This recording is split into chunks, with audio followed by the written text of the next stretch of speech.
Multimedia GDL, yo soy Renata May y hoy estamos aquí con el escritor y periodista argentino Andrés Oppenheimer. Bienvenido. Gracias por invitarme.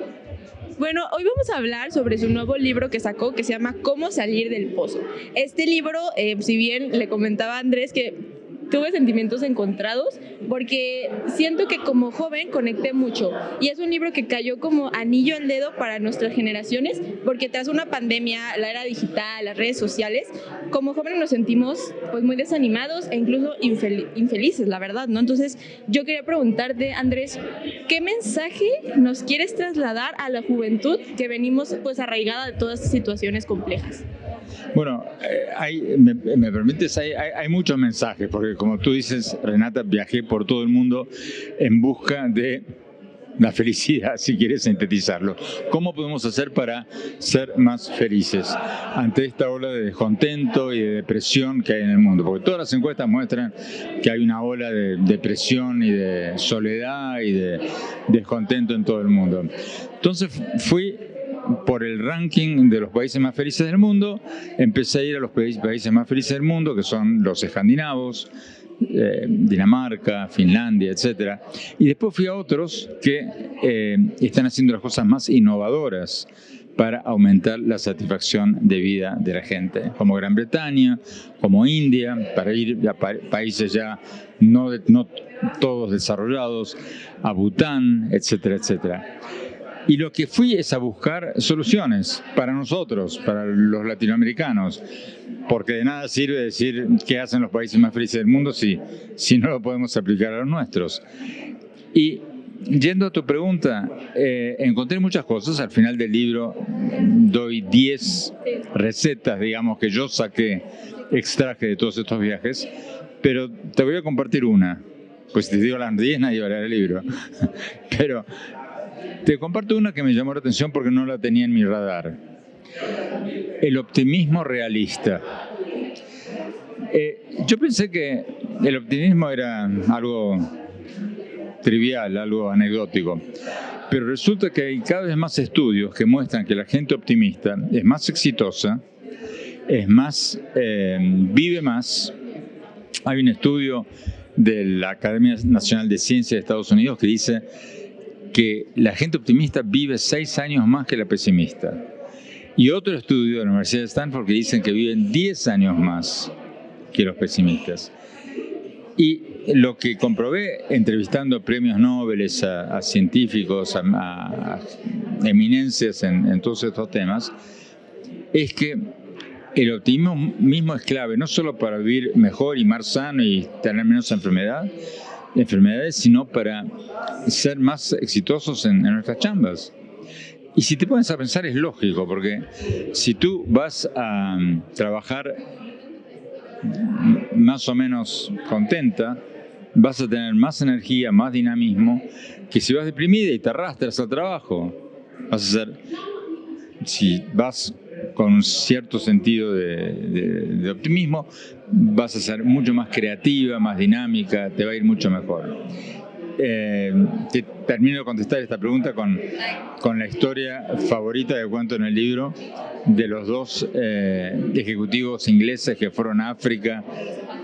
Exactamente. Dos ejecutivos ingleses de fábricas de zapatos van a África en el año 1900. Uno va, llega, mira y dice, le manda un telegrama a su jefe y dice: malísimas noticias, acá todo el mundo está descalzo, me regreso a Londres la semana que viene. Y el otro va, llega, ve exactamente lo mismo y le manda un telegrama a su jefe y dice: buenísimas noticias, acá todo el mundo está descalzo, tenemos una oportunidad fantástica. Obviamente el segundo, el optimista, le fue fantástico, el otro le fue muy mal. Muchas gracias, Andrés. Y relacionado a lo que mencionabas en un principio, que tuviste que viajar, entonces como periodista, ¿cómo le haces o qué retos te enfrentas al ir a lugares con diferentes culturas, donde hay pues diferentes idiomas, pero cómo entiendes también la mentalidad para poder trasladar esas ideas al libro? Bueno, yo soy un convencido de la necesidad de tener visión periférica. Yo nací y me crié en Argentina, que es un país muy ensimismado, es un país que siempre mira para adentro. Y eso es uno de sus graves problemas. Chile, que está al lado, por ejemplo, es un país con visión periférica.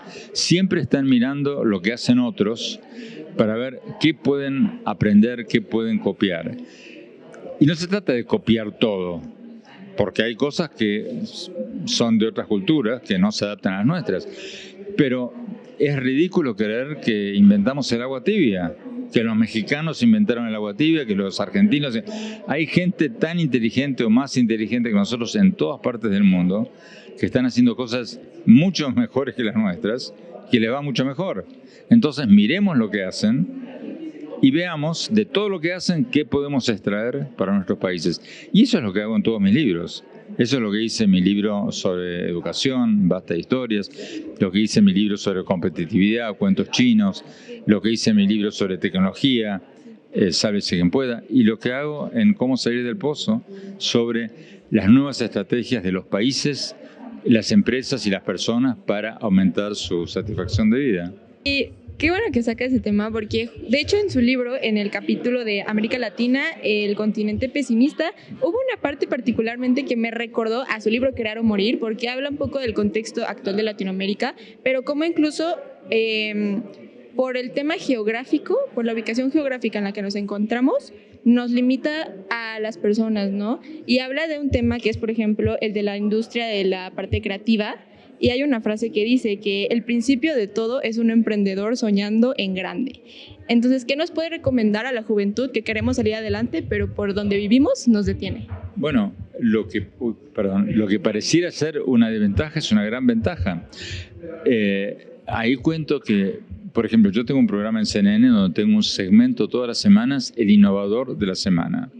Y ahí entrevisto desde innovadores que recién empiezan hasta megamillonarios. Los famosos unicornios, ¿no? Los que tienen empresas de más de $1.000 millones, que hay muchos en América Latina. Casi todos jóvenes, de 30, 35 años. Y todos ellos me dicen lo mismo. Cuando le hago esa misma pregunta, me dicen, por ejemplo, uno me decía el otro día, el de Globant. Globant es una empresa consultora que tiene cientos de miles de empleados en todo el mundo, trabajan en Europa, en Asia. Y decía que el venir de un mercado chico, relativamente chico, es una ventaja, porque los obliga a salir al mundo. Si tú eres un emprendedor en Estados Unidos, tienes un mercado tan grande que no tienes la necesidad de salir al mundo. Los emprendedores latinoamericanos no tienen otra. O se globalizan, o salen a vender afuera, o se mueren porque tienen un mercado muy, muy pequeño. Entonces, hay que pensar en grande.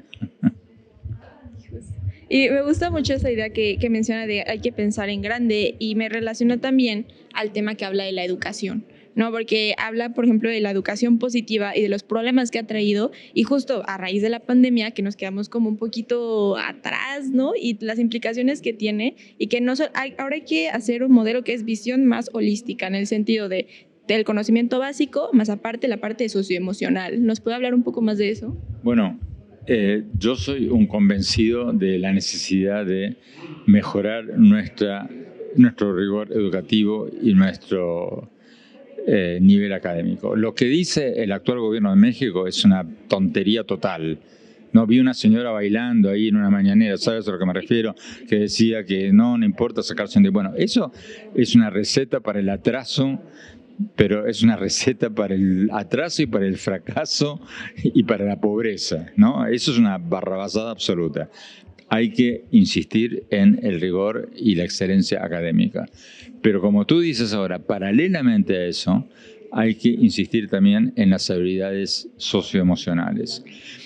En mi nuevo libro, en Cómo salir del pozo, cuento que este año antes de terminar el libro, obviamente, fui a India a ver las clases de la felicidad en Nueva Delhi. Y me quedé maravillado, porque los chavos aprenden a meditar, ¿no? Yo ojalá hubiera aprendido a meditar. Yo trato hasta el día de hoy, cierro los ojos, hago fuerza. A los 2 minutos, a los 2 segundos estoy pensando en otra cosa. Los chavos y las chavas aprenden ahí a meditar. Tienen clases de tolerancia al fracaso. Y lo hacen no con una maestra ahí dando un sermón, no, niños tienen que aprender, eso no sirve. Lo hacen con casos de gente famosa que los chavos conocen. Por ejemplo, cuento en el libro, la maestra les contaba a los niños la historia de Messi cuando llegó al Mundial de Qatar. Messi llegó al Mundial de Qatar, 36 partidos invicto con el seleccionado argentino. Llegan ahí, juegan contra Arabia Saudita, un equipo de troncos, y pierden. Y Messi le cuenta a la maestra a los niños la historia, sale después del partido y le dice a los periodistas: esto ha sido un fracaso terrible, un golpe muy duro, pero somos un buen equipo, tenemos buena onda entre nosotros, vamos a ganar el próximo partido. Y lo ganan y ganan el Mundial. Entonces la maestra le dice a los niños: ok, niños, ahora cuéntenme de sus fracasos más recientes. Entonces los niños empiezan a contar sus fracasos. Tarea para la semana próxima: 500 composición, 500 palabras. Cuéntame tus fracasos más recientes y qué has hecho para superarlos. Todas las semanas otro caso como ese. Y eso los familiariza a los jóvenes desde muy pequeños con la idea de que todos nos caemos y nos levantamos. Ni tú ni yo aprendimos eso en la escuela. Yo definitivamente no. Me hubiera ahorrado un montón de sinsabores si nos hubieran enseñado eso de chicos. Si hubiéramos nacido ya, si nos hubiéramos criado con eso. Porque como lo cuento en el libro, todos, sin excepción, toda la gente que consideramos exitosa fracasó 1000 veces. Todos, ahí cuento muchísimos casos. No hay éxito que no sea el resultado de varios fracasos. Y eso hay que enseñarlo en las escuelas. Sí, me recuerda también que habla, por ejemplo, el caso del Silicon Valley, de cómo es la mentalidad, ¿no? Que valen más los fracasos que las victorias, y también el caso de WhatsApp, ¿no? El creador y todo eso. Entonces, está muy interesante, la verdad. Y bueno, ya para ir cerrando este tiempo, ¿qué recomendaría a las nuevas juventudes y sobre todo también al nuevo periodismo? ¿Cómo podemos aplicar eso y trasladarlo a nuestro día a día? Bueno, ahí cito 10 recomendaciones, pero una es la que te mencionaba recién. No agüitarse, ¿cuál es la palabra que usan? Agüitarse. No agüitarse, me encanta esa palabra de México. No agüitarse ante los fracasos, porque todos fracasamos 1000 veces. Segundo, esto que te contaba del optimismo realista. El optimismo no te garantiza nada, no te garantiza ni el éxito profesional, ni la felicidad, ni nada. Pero lo contrario, el pesimismo sí te garantiza la inmovilidad, la parálisis, la depresión y el fracaso. Entonces, hay que ser optimista. Y lo que yo aprendí cuando investigaba este libro es que podemos aprender a ser optimistas. Hay ejercicios de optimismo. Ahí cuento algunos. Podemos entrenar a nuestra mente a ser optimista. Y eso es bueno. Te agradezco. No, pues muchas gracias. La verdad fue un honor. Tienen que leer el libro porque sin duda les va a cambiar la perspectiva de cómo ver, pues es como un periodismo de soluciones. Yo lo vi así, un periodismo de soluciones. Yo soy Renata May con imágenes de Diego Pérez. Hasta la próxima.